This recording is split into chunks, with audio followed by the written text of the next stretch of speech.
Tonight on the All Kinds Weather Forecast, we preview the Missouri Tigers game in Columbia, Missouri, and what the Florida Gators got to do to clinch a bowl game and pull a major upset. We also have an updated model reveal, and Dustin Smith rejoins us to break it all down. This is the All Kinds Weather Forecast.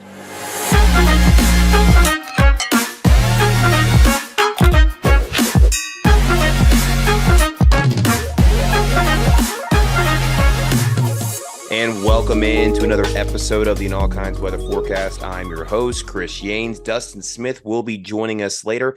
But for now, I'm riding solo. Neil Schulman has given me the keys to the kingdom here tonight to break down Missouri and what to expect for this big matchup on Saturday night, 7:30 ESPN in Columbia, Missouri. Can the Gators go 2 for 2 in trips to Columbia this year? But before we get to all that, make sure, if you are not already, like and subscribe to the show down below. If you're watching on YouTube, leave a comment what you think is going to happen on Saturday. Give your score prediction and what your thoughts are on this game.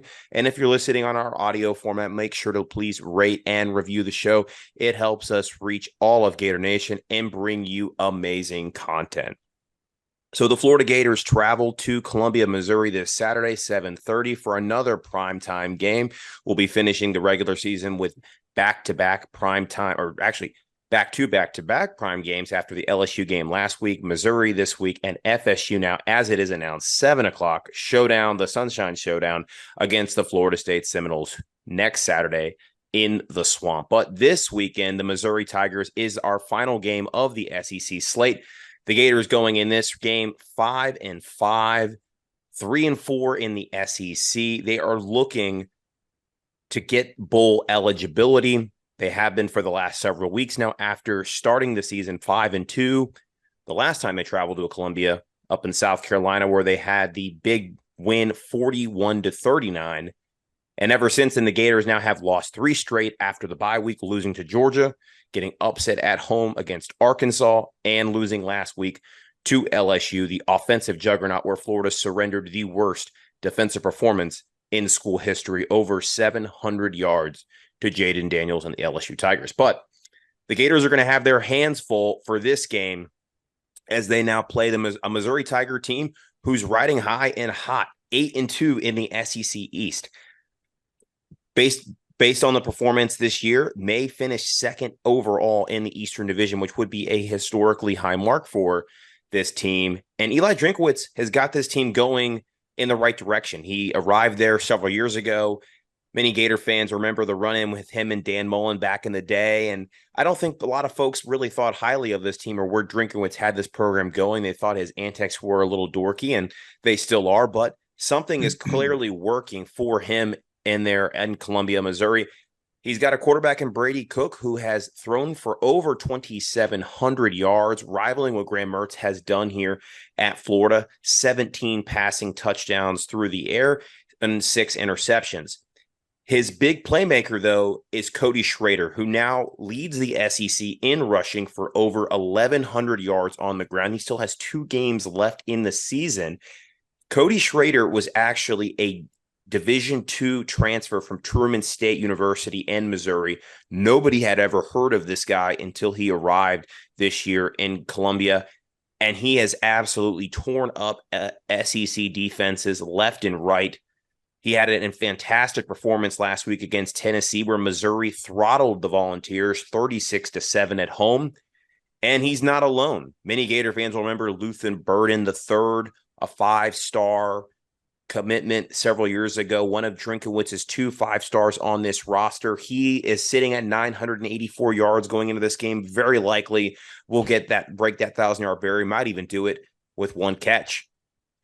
The leading tackler from Missouri, a very familiar name, Tyron Hopper, a Gator, former Gator under the Dan Mullen regime, a rising linebacker at the time as Billy Napier arrived here on campus. Many Gator fans thought he was going to be the star in that defense. However, he chose to transfer to Missouri and has shined in that defense since he arrived there last season. So Missouri, they are going in this game as an 11-point favorite. They opened up at 11.5. That line has not really moved much. And the reason why, Missouri has just dominated their teams. Right now, they are riding high. They're winning Three of the last four, the lone defeat in that stretch, they went up to Athens, Georgia, lost 30-21, but were in that game for the majority of it. They hung in there with LSU at home, a team that Florida also hung in there with, but ultimately LSU prevailed. But they did go on the road just like Florida did to Lexington and beat the Wildcats 38-21 in emphatic fashion and handled South Carolina with ease. So Missouri coming in this game 4-2 in SEC play, 8-2 overall. The Gators are going to have their hands full against this team, and the matchups just are not good. If you really break it down, there is not one metric that the Gators are better in and versus Missouri, whether that is total offense, points per game, defensive performance. And Missouri is only holding teams to 22 points a game, or Florida surrendering 27 points a game. And of course, that number is slightly inflated if you take out group of 5 teams. Florida in the last every game dating back all the way to Vanderbilt has given up 30 or more points a game. Some of those 43 versus Georgia and 52 versus LSU. So Florida is going to have to flip the script against this Missouri team who's coming in with a lot of weapons, a lot of confidence, and are going to be playing in their home crowd at night. The Gators, though, they still have their guys coming in this game fairly healthy. Graham Mertz, like we mentioned, over 2,700 yards passing, 18 touchdowns, 2 interceptions. Trevor Etienne, the leading ball carrier now, 628 yards, 7 touchdowns to his name. Really got going up in Baton Rouge last week, where he had nearly a 100-yard performance. Ricky Pearsall sitting at 876 yards with a very big performance from him, could break 1,000 yards and would be the first Florida Gators receiver to do so since Taylor Jacobs in 2002. There have been a couple of close calls over the year. The most recent was Kadarius Toney, where if he had played the bowl game, he definitely would have broken 1,000 yards. Florida's leading tackler, despite not playing in the last 2 games and having a season-ending injury, is Shamar James with 55. And if that doesn't tell you enough, I don't know what will. The Gators struggling right now on defense to get stops and to make big tackles. They were missing tackles against LSU last week, which is how they were able to shred them for 701 yards. So the Gators, their work's cut out for them. They go on the road looking for a big win. The storylines going in this game for Florida, not as much about the game on the field this week, but the recruiting game off the field. Florida has now suffered 3 decommitments in the last week, all to teams that Florida will face in the new look SEC. Wardell Mack, cornerback, flipped to Texas. Amiris Mims this past week flipped to Georgia, a team now we're going to play every single year with the new schedule. And of course, Jamonte Waller, who kicked off those flips, flipping to Auburn, another team Florida will probably see now more on the schedule with the changes. Florida right now also rumored to potentially have other commits that are being looked at by other teams. Amaris Williams, Ohio State. And you got to believe there are other teams that are now looking at other guys to visit their schools. As we remember, Ardarius Hayes visited Miami several weeks ago. Can't see another one looking on the horizon. Billy Napier has to take advantage of this opportunity he has. He's got 2 games where one win, just one win, will get them to a bowl game. They have got to find a way to get a win, to get to a bowl game, get those 15 additional practices. Because listen, next year, the majority of this roster will return. The production, the leaders. Imagine Graham Mertz, Trevor Etienne, Shamar James on defense, Cam Jackson on defense. Some of the big-time leaders of this team will be returning next season. And having that additional 15 practices together could pay dividends going into the offseason with some semblance of momentum. If Florida is able to finish 6-6 and get a bowl win, they have a chance to get a winning season for the first time since 2020, instead of having 3 consecutive losing seasons for the first time since the 1970s. It would be major for Napier to flip the script, beat a top 10 team in the next 2 weeks, or if it's this week, finish the SEC schedule with a 4-4 record, avoiding a losing record again in SEC play, as the last 2 seasons, the Gators had a losing record in SEC play. So, and of course, another road game. Florida, as we talked about going into this Columbia, South Carolina game, struggled on the road.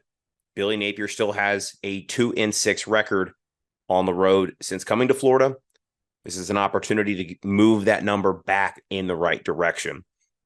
So those are the storylines going in this game, and whether Florida can overcome the adversity off the field as well as some of the adversity on the field over the last couple of weeks. And listen, this team has fought. Make no mistake about it. When they were down at LSU, they did not fold, especially on offense. They went down the field and scored time and time again, traded punches with LSU. They just didn't have enough firepower to overcome it because the defense was not able to get enough stops in that game. And, all season long, that has been the case. When they fell down 14-0 to Arkansas, they came back, took the lead at one point, had an opportunity to put that game away and couldn't quite do it. When they were on the road at South Carolina, coming back, down 10 points in the last 8 minutes of that game. That is the sign of a team that has not quit on their coach. And I know a lot of Gator fans out there right now are very low on Napier. Even on this podcast, we have said that our confidence in Napier has dwindled over the last couple of weeks. But the one thing and the one reason why we are not out on him yet is because this team has not quit on him yet. And these guys, I believe, are going to go up to Columbia, Missouri and put on a real fight. I think Florida has an opportunity to showcase something Saturday when everybody right now in the college football world is doubting them. This is an opportunity for Napier, like last year, where after coming off the Texas A&M win and the South Carolina win, everybody was expecting Florida to continue the ascend, and the opposite happened. Can Napier have the opposite reaction this year, where everything seems to be going against him? And can he flip that script and have a paradigm shift and win the last 2 games, unlike how last year went, losing the last 2 games? So those are the storylines. Those are my thoughts going in this game, and we are going to break it down later for our keys and our predictions. But now we have a new model update. And let me just let everybody out there know, model update. This is not a poll update. This is not an eye test update. This is a model update based on the law of averages of who these teams are and the results they have shown on the field consistently. And I always love the reactions in the comments. Please keep giving them to us. But we have Dustin Smith now. He is back from Nicaragua. He was traveling over the last week, but he's back in the United States, safe and sound. And he has a new model update for us, a new top 25. Dustin, I'm going to bring you in now. Welcome back to the All Kinds Weather Forecast. It's great to have you here tonight. First of all, how you been, buddy? It's good to see you. What's up, Chris? It's good to be back. Honestly, I've been a little under the weather. Over the last few days, I've been popping those little cough drops. They've become almost as addicting as Skittles, just popping them in my mouth. But I do feel a little better now. I'm excited to come at you with another model update. Been super thrilled how the model is done. Even though I was in Nicaragua, I did keep track of the games, and the model once again proved itself at picking games. It was 7 out of 10 against the spread and 8 out of 10 on the money line. It's also doing well with the over-under holding at 500, which is pretty good for that stat. So overall, I've been very excited with how it's done, and I look forward to the model being successful this week. Again, the only game that I hope it's wrong at is, as we'll talk about in a little bit, to no surprise, the Florida game. But hopefully the model's wrong. Hopefully we do pull that one out, but I'm excited to reveal it. Yeah, no, definitely. And I remember that a couple of weeks ago, you think back going into that South Carolina game, the model predicted that South Carolina would beat the Gators, and we were thankful that it was wrong. Obviously, hasn't been wrong about, well, it was wrong, unfortunately, in the wrong direction against us with Arkansas, that upset there. It did have that game close, like many in Vegas and many else out there expected. But the model, by and large, has been very accurate this season. And before we get into the games, obviously this week, but let's get into an updated power ranking of our top 25, and then we'll do an updated SEC power ranking as well. So, Dustin, starting from 25 and then going up to 1, who do we have for this week in the power ranking? Absolutely. So at 25, we have coming in at Miami. 24 is SMU. 23 is Louisville. 22 is Auburn. 21, we have North Carolina getting into the top 20.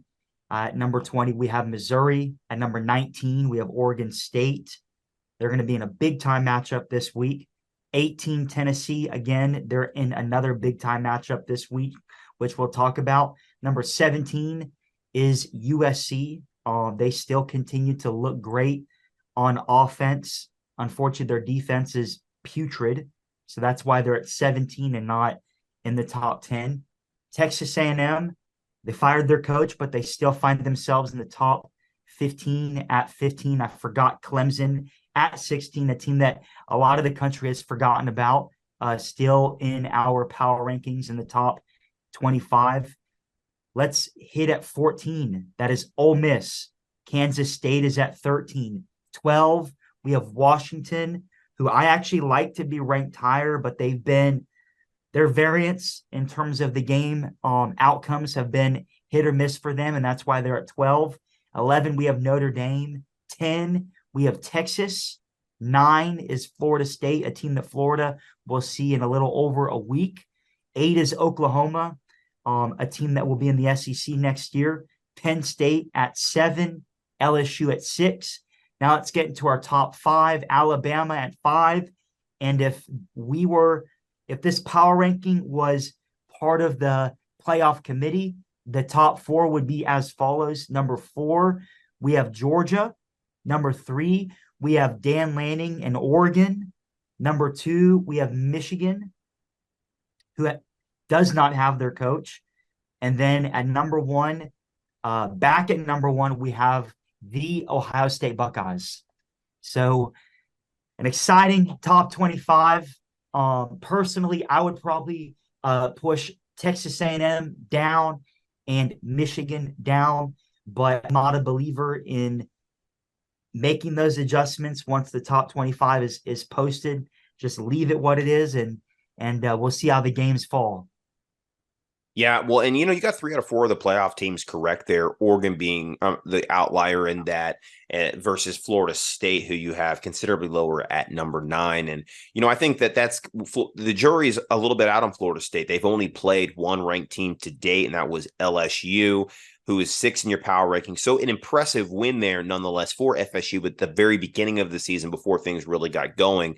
And FSU since then hasn't played a ranked team. They're going to get North Alabama this week at home, and then they travel to Gainesville next week. So we'll see how we fare against that team there. But, you look at it, it is very similar, though, at least in the top 10, our power ranking versus the playoff. And certainly, like you mentioned, there's variance in results. There's variance in the teams there. Is Washington a situation where it's just that they've played a lot of close games and that the model hasn't really seen them dominate a Power 5 team, a good Power 5 team? Like they had a close game with Oregon. They've had a close game with USC, but they haven't necessarily had a runaway game or their defense has sort of hurt them in that power ranking metric. So with Washington, it comes down to 2 things. Number 1, it's that variance that you spoke about. They haven't really dominated. And then number 2 is the talent composite. They are not in the top 10 in the 247 sports talent composite, and that is a contributor to the model. So while Washington does look like an excellent team, it's really hard to be that number 1 team in the country without having top 10 talent. And so that's what's holding them back a little bit. Also, their strength of schedule. They have played some solid teams, but they haven't played the schedule that Ohio State has played, for example. Even LSU, who I would consider to be the number 1 team in terms of strength of schedule, in terms of the teams they played thus far. Of course, when you play teams like Alabama and Florida State, amongst others, your schedule strength is gonna be pretty high. So, and of course, any team that plays Georgia, you're going to have an excellent schedule strength. But that's really it for Washington. Again, like I said, I would personally probably rank them higher. We could also do a personal rank, but then that's where bias comes in. And there's such an argument on Twitter. They're like, Dustin, your model is biased. There's zero bias whatsoever.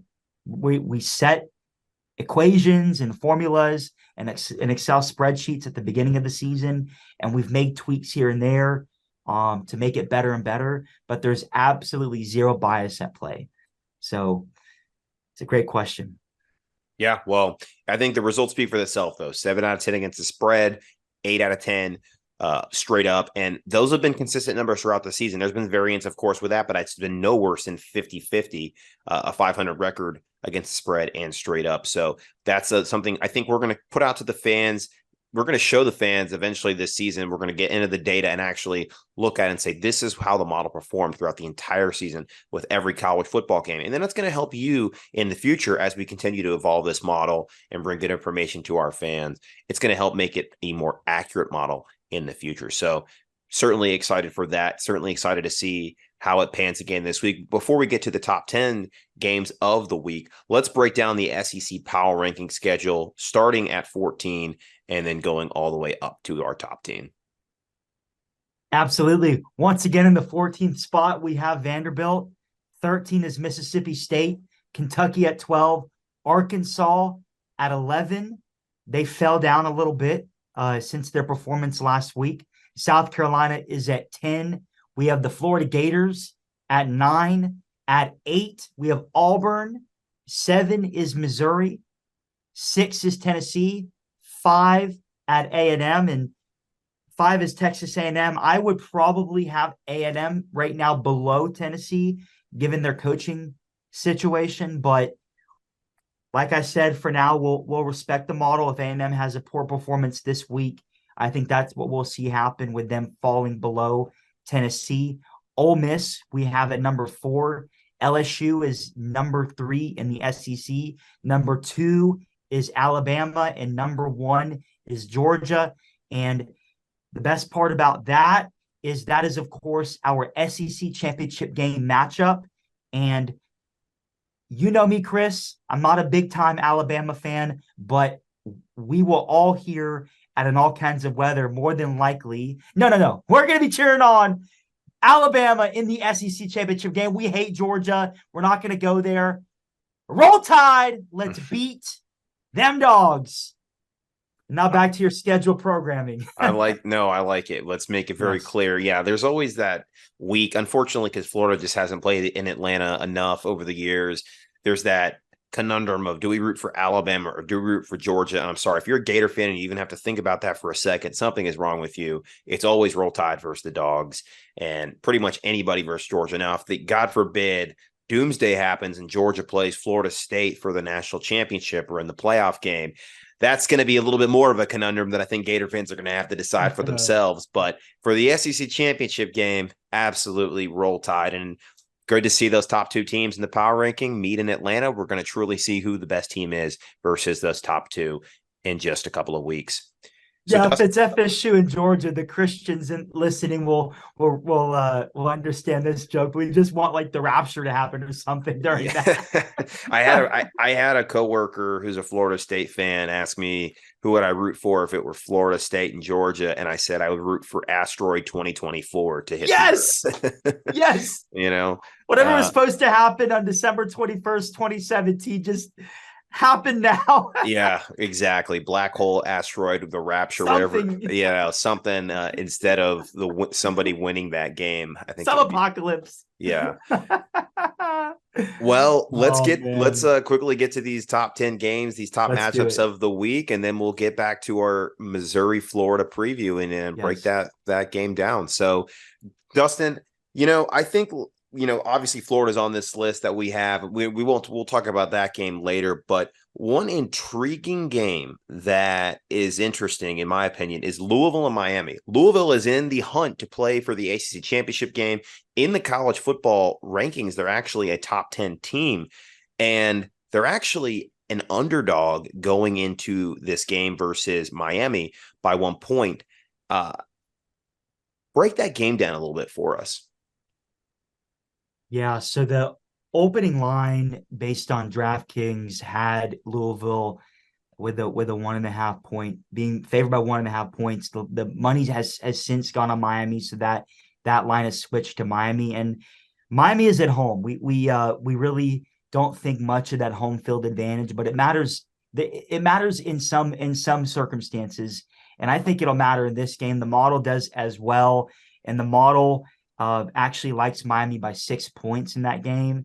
The Miami, whatever you think about them, they're talented. So the model does expect them to win by 6 points, and I tend to agree with the model. And I think it'll be an interesting matchup, but I think at the end of the game it'll be a close win by Miami.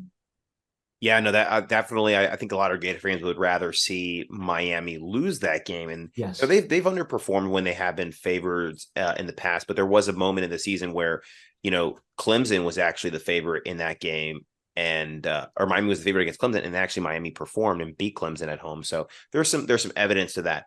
The one game that I'm also very curious about, and this is one that the model has a lot closer than what Vegas does. Right now, Vegas has Georgia as a 10-point favorite against Tennessee on the road at Neyland Stadium. But the model has this game very close. So for some fans that might be looking for a sneaky a bet opportunity there. Yes, and as we've spoken about the entire season, one very specific attribute of the model is we power rank every stadium and we power rank every matchup. And so, what that specifically means, we could probably get into on another episode. But based on those two facts, that this game is being played in Neyland Stadium and this is an epic matchup versus arguably the number one team in the country, the model expects Tennessee to play above their average. And for that reason, it has Tennessee only losing by 4 points instead of losing by what Vegas would say at around 10. So I do certainly expect, based on the model, that this game will be closer than the experts think. But Georgia is still the more talented team. They're the better team. They have the better quarterback, and I expect Georgia to come out on top still. Yeah, but definitely look for that one. Georgia currently, depending on where you look, a 10-point favorite. Model has this one within 4. So maybe that might be an opportunity for you to take Tennessee to cover, Georgia to win the game. Last Absolutely. game that we want to talk about.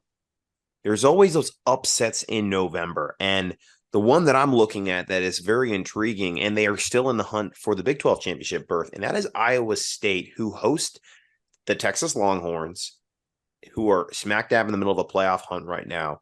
This game, the model has this game within a score and closer to what Vegas line has. Tell us a little bit about what the model's seeing with that one. Yeah, the model expects Texas to win. Iowa State has been sneaky, especially at home. I mean, how many times have we turned on a game with Iowa State and have seen them rush the field after beating some opponent that they should have lost to? I don't expect Texas to lose, but this one could be sneaky. If Iowa State forces a few turnovers, they could come out on top in that matchup, and it would be a very interesting outcome if that were to take place. But again, the model does like Texas, and I'll go and give you a score on this one. The model likes Texas by the score of 28-21. So yeah, exciting one. Just inside the cover for Iowa State. So a sneaky game that a lot of people are putting Texas on upset alert. Late season game in November. Can they avoid the upset and keep their college football playoff hopes alive? All right, Dustin, those are a couple of games. We're going to put out on Twitter the rest of the slate in the coming days here, or in the next day, so people can have an opportunity to take a look at it, maybe place some bets in places where gambling is, of course, legal for sports betting. But great work once again on the model. Appreciate all the work you've done this year. Yeah, and that includes the game of the week. We're excited to put that one out as well. We're saving that one for Saturday when we take a look at it. Absolutely. We don't want to give the whole thing away tonight. Yeah. So let's get back to the Gators versus the Missouri Tigers Saturday. Dustin kind of talked about it. Florida has to play Really a much better game on all phases of the ball, especially on defense coming into this game. And they can't have any special teams mess up. They basically just cannot shoot themselves in the foot on the road here against a team that has played a lot better, is favored by double digits on Saturday. What are some of your keys to the game for Florida to come out victorious against the Tigers? Very simple. On offense, I thought our offensive game plan was excellent, but you can't turn over the ball. If Florida turns over the ball even once, then they're probably not going to win the game. And then defense, it's simple. Tackle. You got to tackle. You can't miss tackles. Okay? LSU, they got a great quarterback. They have great talent. Against Missouri, you cannot miss tackles like you did against LSU and expect to win the game. You got to be gap sound. You got to prevent explosive plays. If Missouri gets less than 3 explosive plays in the matchup against Florida, then I expect Florida to come out on top. That's a small number, considering it seems like Florida's given up 3, 4, 5, 6 explosive plays a game. So that's where I'm going to put it. That's my padlock stat. If Missouri gets at least 3 explosive plays, they win. Less than 3 explosive plays, Florida wins. I like that. My keys for the game are pretty simple. It's take advantage of the opportunities when your defense gets a stop. Florida against LSU did get a couple of stops, but they didn't take advantage when they had it. The only time they really did was when they got the muffed kickoff and then scored on that, took the lead for 67 seconds in that game. If Florida gets a stop on defense, their offense has to answer. They have to get ahead of the score, ahead of the game, and because Missouri is going to have the ability to, they can hold on to the ball longer. They have Cody Schrader, who's got over 1,100 yards of rushing. They can throw it down the field to Luther Burden. They can attack Florida different ways. They can hold the ball too in time of possession, whereas LSU really wasn't as concerned about that. That was my key for that game. This game is Florida is going to have to get stops, a bend but don't break defense approach. But when they do get stops, the offense has to score. So I'm going to say if the defense can get 3 stops in this game and Florida scores on the ensuing offensive drive on every one, they have a very good chance to win. So that for me is the key. All right, Dustin, it's time to make a prediction here. I'll allow you to go ahead and reveal what the model says about this game, percentage chance to win, and then the score, and then I'll give mine. Absolutely. So the model gives Florida a 26.9% chance to win. On the other side, that gives Missouri a 73.1% chance to win. And there's a chance. Okay, so 7 out of 10 games, Missouri would be expected to win, but let's hope that this week, Florida is playing one of those 3 games where they come out on top. Chris, you're from Tampa, okay? You're in Tampa right now, right?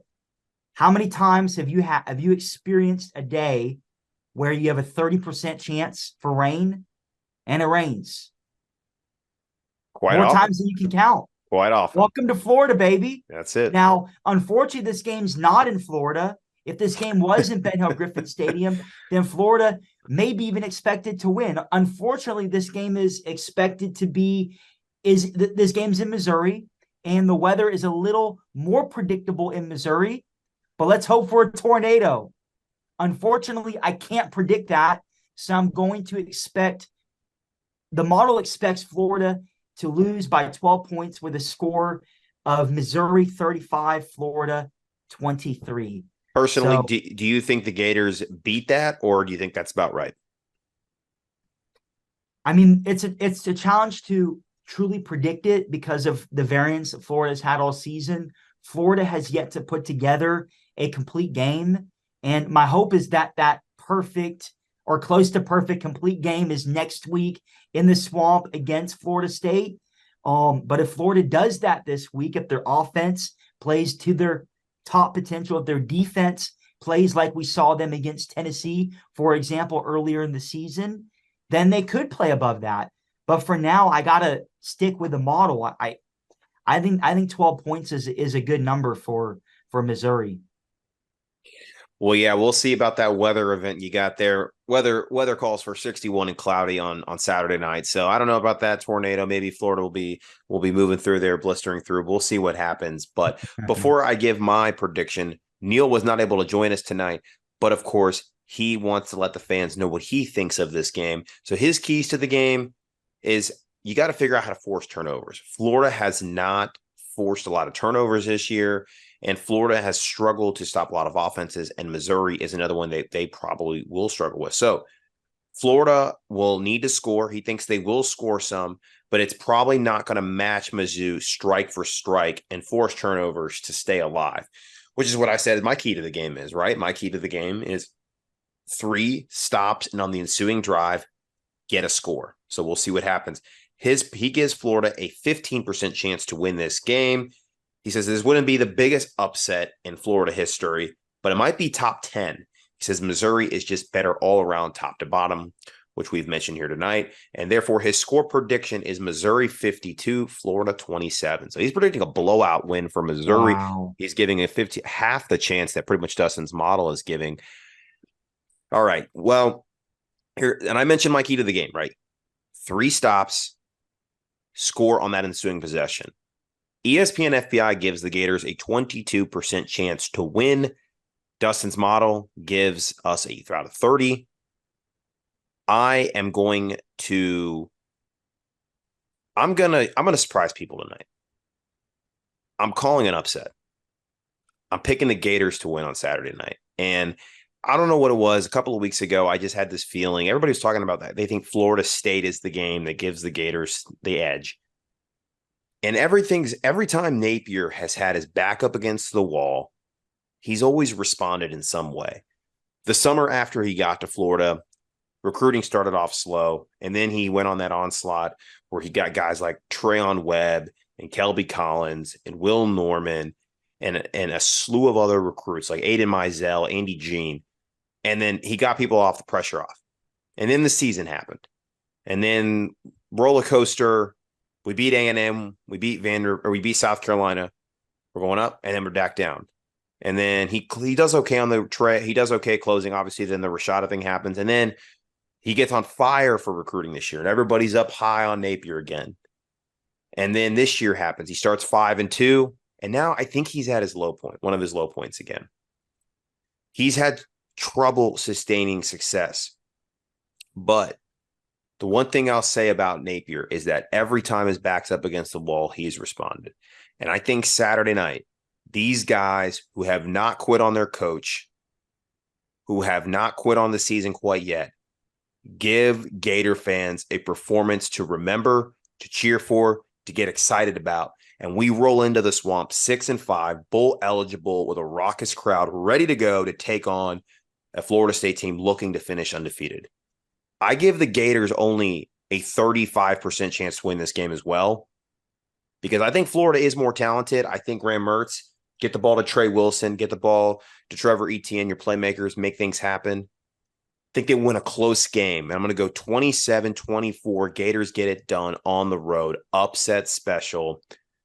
I don't know if Nick Del Torre out there who predicted Missouri to win this game early in the year, and then he picked Florida State that back-to-back. If he listens or if he's going with that this week, but I'm going with the Gators to get an upset Saturday night.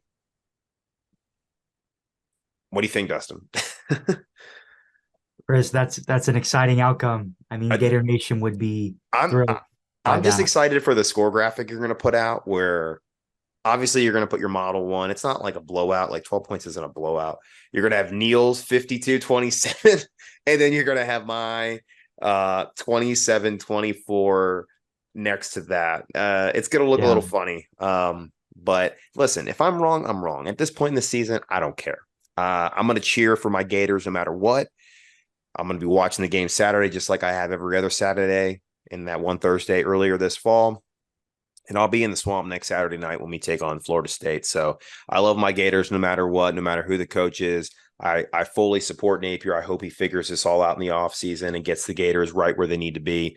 But it would be great to get a win on Saturday night. Yeah, Chris, it's exciting. I mean, going back to that score graphic, I think we all pretty much agree on what we expect the offense to do.